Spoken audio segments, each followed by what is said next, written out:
सोनकादि 88,000 ऋषि कहते हैं, सूत जी राजा परीक्षित ने सुखदेव जी की यह बातें सुनकर उनसे और क्या क्या पूछा।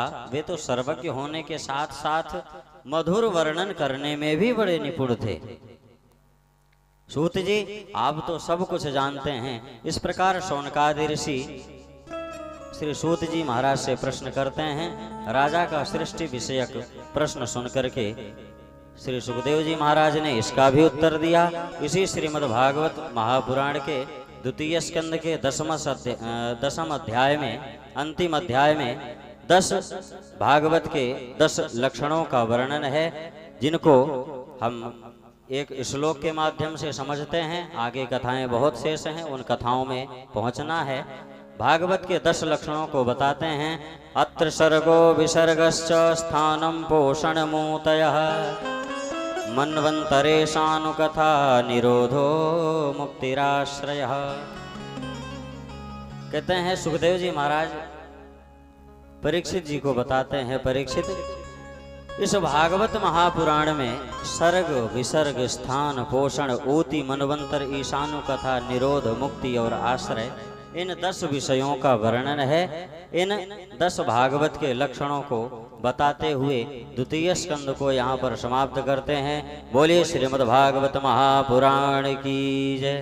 तृतीय स्कंद में प्रवेश करते हैं। यहाँ पर सृष्टि के क्रम में, सृष्टि देखो, जो ये कृष्ण जन्म से पहले की 3 दिन की कथाएं होती हैं ना, कुछ इसमें कथाएं हैं जो समझ में आ जाती हैं, लेकिन कुछ कथाएं तो महाराज ऐसी उलझाने वाली हैं कि वक्ता को तो बोलने में कठिनाई होती है, पर सुनने वालों के खोपड़ी से वो कथा उड़ जाती है। वो इतनी सरलता से समझ में भी नहीं आती। तो इसी सृष्टि के क्रम को बताते हुए सुखदेव जी महाराज कहते हैं कि सृष्टि के क्रम में ब्रह्मा जी के द्वारा ही पहले सनक सनंदन सनातन सनत कुमार नारद जी रुद्र भगवान ये सब के सब उत्पन्न हुए। सभी को आदेश दिया गया कि सृष्टि, इन्होंने आदेश मांगा कि हमारे लिए क्या आज्ञा है। बोले सृष्टि के क्रम को आगे बढ़ाओ। सनक सनंदन सनातन और सनत कुमार ने तो मना कर दिया कि अपने तो ठहरे साधु बाबा, और नारद जी ने भी मना कर दिया। अब ब्रह्मा जी को बड़ा क्रोध आया कि ये हमारे पुत्र हैं और हमारी आज्ञा का पालन नहीं कर रहे हैं, हमारी आज्ञा पालन नहीं कर रहे हैं। तो ब्रह्मा जी को जैसे ही क्रोध आया तो उनकी दोनों भौहों के बीच से एक नील लोहित आकार का पुरुष शिशु प्रकट हुआ और बड़ी जोर जोर से रोने लगा।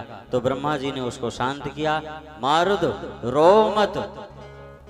उन्होंने पूछा महाराज मैं कौन हूँ, मेरे लिए क्या कार्य है। बोले तुम जन्म लेते ही तुम रोने लगे, इसलिए तुम्हारा नाम रुद्र है। बोले आदेश क्या है। आदेश यह है कि तुम सृष्टि के क्रम को आगे बढ़ाओ। तो रुद्र भगवान ने सृष्टि के क्रम को आगे बढ़ाना प्रारंभ किया। तो महाराज इनकी सृष्टि कैसी।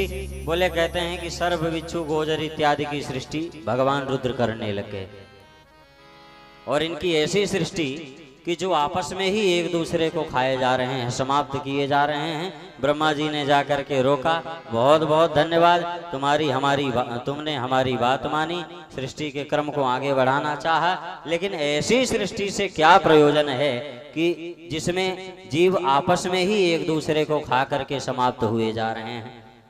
इस प्रकार ब्रह्मा जी के मन में अनेक प्रकार की चिंताएं हुई सृष्टि के क्रम को लेकर के।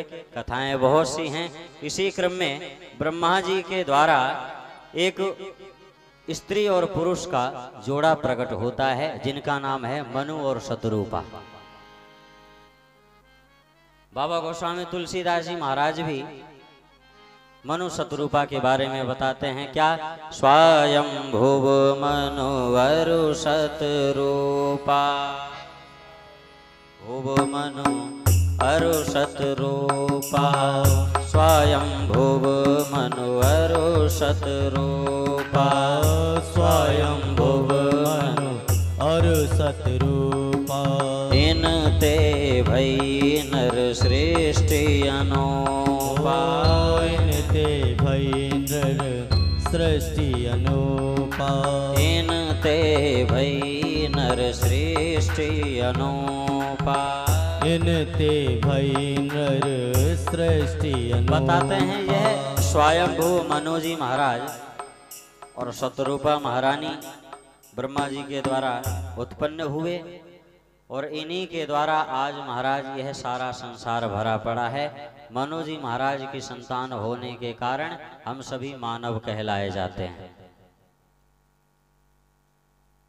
और देखो, जब इनको मनु जी को और शतरूपा को इन्होंने जब आज्ञा मांगी, महाराज हमारे लिए क्या आदेश है, तो ब्रह्मा जी ने आदेश दिया कि तुम सृष्टि के क्रम को आगे बढ़ाओ। इन्होंने कहा कि महाराज सृष्टि तो कर देंगे, सृष्टि के क्रम को तो आगे बढ़ाएं, लेकिन सृष्टि में होने वाले जो जीव हैं उनके लिए रहने के लिए कुछ आधार तो होना चाहिए।